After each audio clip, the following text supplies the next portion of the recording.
If you're watching this around the time that the trailer comes out, it's probably because you heard that Turtles All the Way Down is becoming a movie. When it comes to movie book adaptations, I've always been that person who reads the book after watching the movie for some reason.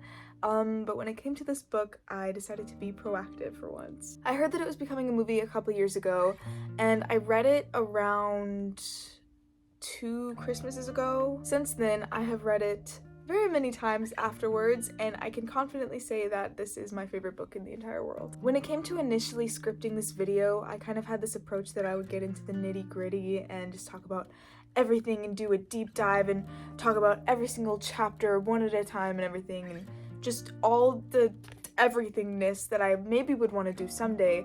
But then I realized that I am a senior in high school and I'm busy, and I am a senior in high school, and it's not as easy as everybody said it was gonna be. I'm gonna keep it true to myself and give out my sporadic thoughts in a more organized way in this video, and I present to you a spoiler-free review of the book Turtles All the Way Down.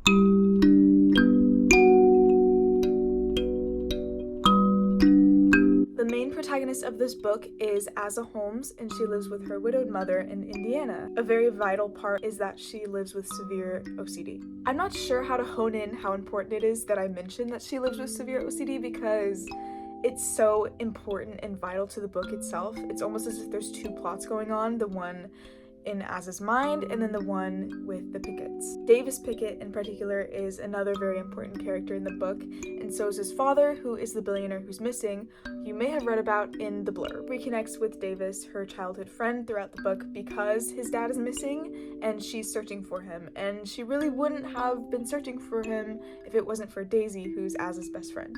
Daisy is a very eccentric and expressive character, but as many of us may deal with at some point in our lives, she has an issue being very communicative and concise with her best friend Asa, which can cause very many problems in the book. Because of conflicts of interest, unset boundaries, and just people not being on the same page, and selfishness really on both sides, their friendship goes through a lot of rough patches throughout this book. I'll get more into that later though, and how important that is to the reader experience. Every single character in this book contributes to it in a very important way, and that's something that I really love about John Green's books. It's the fact that no character or any of their moments is meaningless in any way at all. They contribute to the narrative in a way that upholds their autonomy and remains true to themselves as fictional characters. Back to the double plot thing that I mentioned earlier, this book is definitely not for you if you're sensitive to super sensory, nitty-gritty imagery. I like to think that there's 3 different climaxes in the book, characterized by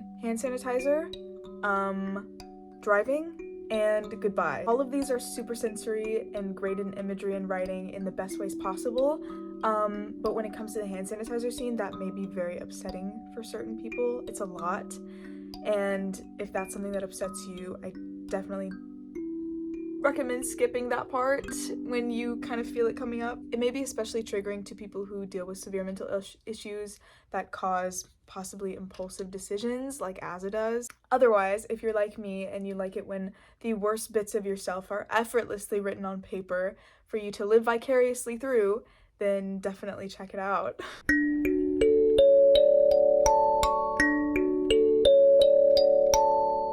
The blurb is misleading, and that's kind of that.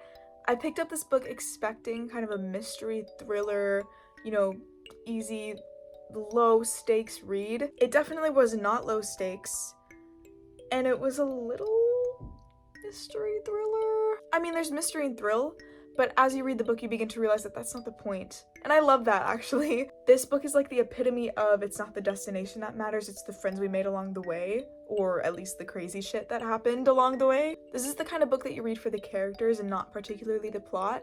So if you're looking for a whodunit book, this is definitely not for you, I'm sorry. But if you like coming of age and an observation on relationships and what it looks like to live in the body of someone who's trying to keep herself together at every given moment, then this book is definitely for you. Sorry, my cat just knocked down my tripod. Pod. So if it looks weird and wonky now, I'm so sorry. Anyways, plot progression is what I like to call exponential, which is kind of how every single John Green book goes, which is why I love his writing so much. It's smooth and easy to follow, and it's never super overwhelming until it's supposed to be. There's not a single moment where you get bored, and even in the moments where it's just pure imagery and humanness and observation, it feels so personal and raw that it's just like, there's no way that you can disengage from it. The ending is so unsatisfying yet satisfying at the same time, and I can't explain it, and I love it so much and I eat it up, and there's nothing I love more than a bittersweet or ambiguous ending. I think open endings are underrated, as unpopular and popular as they are. I don't know.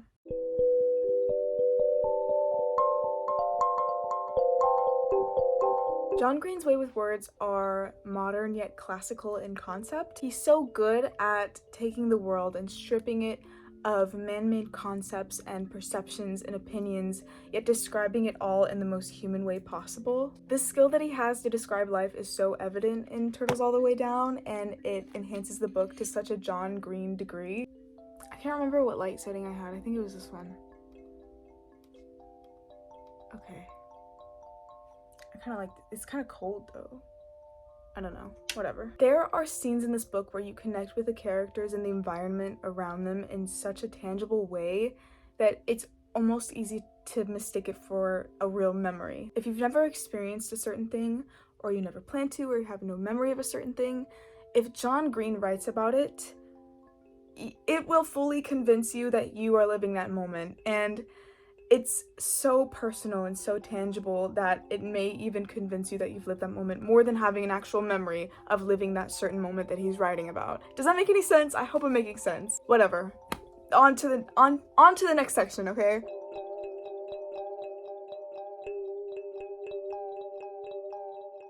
This book, like every John Green book, is thought-provoking, and he has an amazing way of putting you into the shoes of somebody else so seamlessly yet so dauntingly, and in this case, it's Asa Holmes. If you don't relate to the content of the book, but you're interested in learning about what it's like to live in the shoes of somebody with mental issues, then definitely check it out. It also shows you what it's like just to live as a teenage girl with these mental issues specifically, though personally, I don't think that it's quite a gendered thing as many people would point out with John Green's books. Just because the perspective is often a teen girl does not mean that it's limited to teen girls.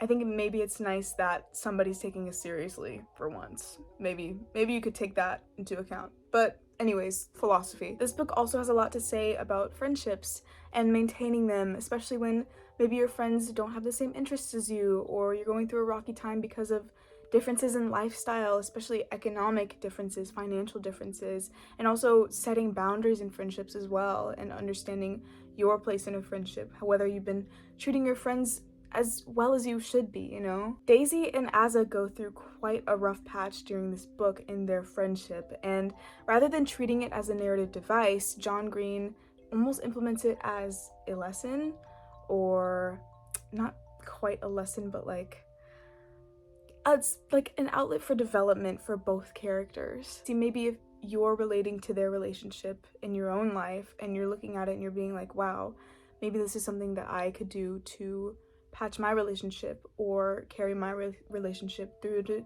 the next phase, you know? That's not as philosophical, but there is one part in the book that I don't want to talk too much about because I don't want to spoil it for the movie watchers or the book watchers or whatever. The book readers. Daisy and Asa are talking, and there's a certain phrase that you may have already heard, where Daisy's basically like, everything is based on perspective. Perspective is almost all that matters sometimes. If you determine that something is real, then it's real to you.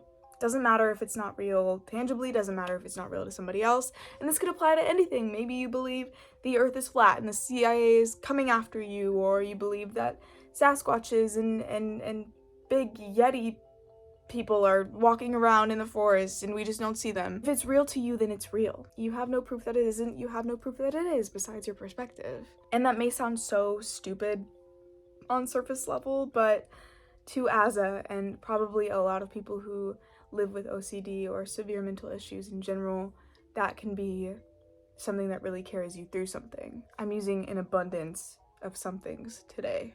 Another thing about this book is that it has a very bittersweet ending, as I talked about earlier.